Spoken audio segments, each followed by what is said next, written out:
کے وقت بہت احتیاط کرنی ہے. کئی اس میں لوگ اب تک مارے گئے ہوں گے, زخمی ہوئے ہوں گے, عمر بھر کے لیے محتاج ہو گئے ہوں گے. یہ آپ ایسوں کو جانتے بھی ہوں گے کیونکہ آپ کا فیلڈ ہے. تو اپنی جان کی حفاظت ضروری ہے. ایک تو گرانے میں بھی ظلم دیکھیں کہ پتھروں پر بعض وقت گراتے ہیں تو پتھر پر یہ وزنی جانور گرے گا, آپ بتائیں اس کو چوٹ کتنی آئے گی. بہتر تو مٹی ہوتی ہے, قبلہ رخ گرانا, بعض وقت گھسیٹ کر وہ اس کو قبلہ رخ کرتے ہیں. یہ بھی جانور اتنا ہیوی جانور, ہمیں کوئی گھسیٹ ہے تو کتنی تکلیف. ہمارا وزن اتنا نہیں ہے جتنا جانور کا وزن ہے. مزید ہے کہ اس کو جب ذبح کر لیتے ہیں تو ذبح میں جو ماہرین ہوتے ہیں ان کی چھری صحیح ہوتی ہے, لیکن جو یہ سال میں ایک بار نکلتے ہیں نا, جیسے ان کی چھری ستلی بھی نہ کاٹ سکے, وہ گردن کاٹ رہے ہوتے ہیں. اور بیچارہ جانور جو ہے یہ آزمائش میں زیادہ ہوتا ہے. مسئلہ یہی کہ چھری تیز ہونی چاہیے. بس ایک بار میں وہ جو کٹ گئی. اب چھری رکھ دینی ہے, ٹچ نہیں کرنا اس کو جب تک یہ ٹھنڈا نہ ہو جائے. اب یہ کیا کرتے ہیں, کٹ ہونے کے بعد پھر تھوڑا تھوڑا کاٹیں گے. پھر یہ بڑے جانور کے لیے تو اور بھی تکلیف دہ معاملہ. اس کی یہاں سے زندہ کھال ادھیڑ کر اس میں چھری ڈال کر یہ دل کی رگیں کاٹتے ہیں. یہ کوڑی کرنا غالباً اس کو یہ لوگ بولتے ہیں. یہ گناہ کا کام ہے. ایک تڑپتا جانور یہ تکلیف میں, آپ سمجھتے کہ یہ نہیں کہنے ٹھنڈا نہیں ہوا. بالکل, میں نے بہت سارے جانور دیکھے کہ جو کاٹ کے چھری ہٹا لو ٹھنڈا ہو جاتا ہے. گردن کٹ گئی, ٹھنڈا ہونا ہے پتہ نہیں. یہ وہم کس نے ڈال دیا. ہو سکتا ہے 2 منٹ بچ جاتے ہوں, وہ جلدی ٹھنڈا ہوتا ہو, لیکن 2 منٹ بچانے کے لیے ایک اللہ کی مخلوق کو, بے زبان مخلوق کو اتنی اذیت دینا, تکلیف دینا. ہم جو بھی آپ کو بتا رہے ہیں یہ آپ کی دنیا و آخرت اور اپنی دنیا و آخرت کی بھلائی کے لیے عرض کر رہے ہیں. بکرے کے ساتھ ظلم یہ ہوتا ہے, بلکہ یہ مظالم ہوتے ہیں کہ بعض اوقات ضرورت سے زیادہ میں نے دیکھا ہے بکرے کو یوں اٹھاتے ہیں جیسے بہت بڑا تیر مار رہے ہیں, بہادری کر رہے ہیں. ایک بے زبان جانور کو یوں اٹھائیں گے, اور چھوٹا ہوتا ہے, بہت بڑا جانور تو ان سے بھی نہیں اٹھتا. یہ چھوٹے چھوٹے دمبے اور چھترے وغیرہ ہوتے ہیں نا, اس کو یوں اٹھا کر پھر میں نے دیکھا بعض اوقات استغفر اللہ, اتنا بڑا ظلم ہے. یہ بے زبان بیچارہ کس کو بولے گا یار. اب تو ویسے اس نے کٹنا ہی ہے. جب یہ موت کے لیے تیار ہی ہے تو اس سے پہلے اس کو آدھی موت تو مت دو یار. ذبح کرنے کے بعد اس کی گردن چٹکاتے ہیں, یہ بھی جائز نہیں ہے, یہ بے فائدہ تکلیف ہے. اصل جانور کی یہ 4 رگیں ہوتی ہیں, ایک سانس کی نلی, ایک غذا کی نلی, اور 2 ادھر بڑی رگیں ہوتی ہیں خون کی.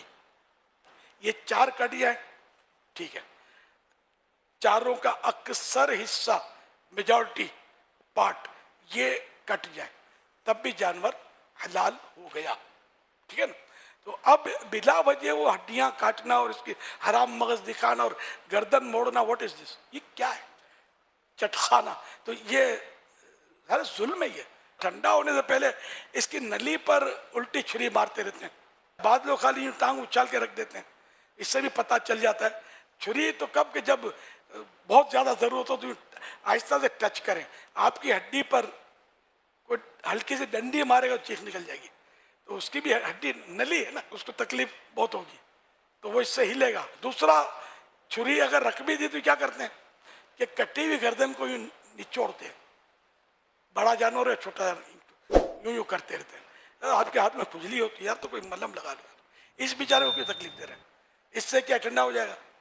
آپ کا زخم ہو جائے, زخم تو سب کو ہوتا ہے, اس کو کوئی یوں یوں کرے گھسے تو آپ کی چیخیں کتنی نکلیں گی. چاروں طرف تماشا دیکھ رہے ہوتے ہیں نا, ان کو کیا پتا کہ یہ ظلم ہو رہا ہے جانور پر.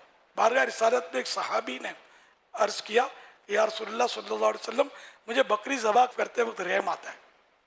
تو کچھ اس طرح ارشاد فرمایا کہ جو رحم کرتا ہے اس پر رحم کیا جائے گا. سرکار صلی اللہ علیہ وسلم نے اس کی حوصلہ افزائی فرمائی, یہ کہ نہیں یہ تو حلال ہے, کٹے گا تو تکلیف تو ہوگی, اس طرح نہیں. رحم کاٹنا جائز ہے شریعت کے مطابق, بے شک کاٹے, تکلیف ہوگی اس کو, لیکن بس کم سے کم تکلیف ہوگی جب ہم شریعت کے مطابق ہم کاٹیں گے اس کو. اپنی چالاکیاں کریں گے تو پھر یہ جانور مصیبت میں پڑے گا. اور یہ یاد رکھیں کہ مسلمان پر ظلم کرنے کے مقابلے میں جانور پر ظلم کرنا زیادہ سخت ہے. یہ لکھا ہے باہر شریعت میں, جانور یہ بے زبان, مسلمان تو ذرا کہ کیس کر دے گا, کچھ بھی کرے گا, کسی نے اس کو ستایا, تکلیف دی, مارا پیٹا, یہ جانور بے زبان کس پر غریب فریاد کرے گا, کس کو بولے گا؟ تو یہ ظلم اس پر زیادہ سخت ہے. اونٹ کا نہر کرنا, اب یہ بھی ہمارے گوشت فروشوں میں سے شاید ہزاروں میں کسی کو آتا ہو. اونٹ کو نہر کرنے کا طریقہ یہ قبلہ رخ کھڑا کر دیا جائے اور اس کا الٹا پاؤں جو ہے نا یہ موڑ کے اس کے گھٹنے کو باندھ دیا جائے. یہ 3 ٹانگ پر کھڑا ہوگا. تو اس کا ایک فائدہ کہ یہ بھاگ نہیں سکتا, اور اس کا منہ باندھا جاتا ہے. منہ باندھنے کا کتابوں میں پڑھا نہیں ہے, لیکن یہ دیکھا کہ باندھتے, سمجھ میں آتا ہے. کیونکہ بغیر منہ یہ کلپس دیکھیں کہ جس کا منہ نہیں بندھے ہوتے تو یہ جب مہاراج کو تو اس نے اٹھایا بندہ, اٹھا کے اچھال دیا. اس میں بھی بڑی احتیاط ہے, صحیح گھٹنا بندھے, صحیح منہ بندھے, اور پھر یہ کہ اس کو ماہر جو ہو وہی اس کو چھری پھرانی نہیں ہے, چھری گھونپنی ہے, اس میں چبو کر ڈالنی ہے. تو یہ یوں مطلب نہر ہوگا.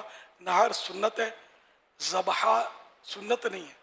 لیکن اگر اونٹ کو ذبح کر دیا تو حلال ہو گیا گوشت, سنت چھوٹ گئی نہر کی.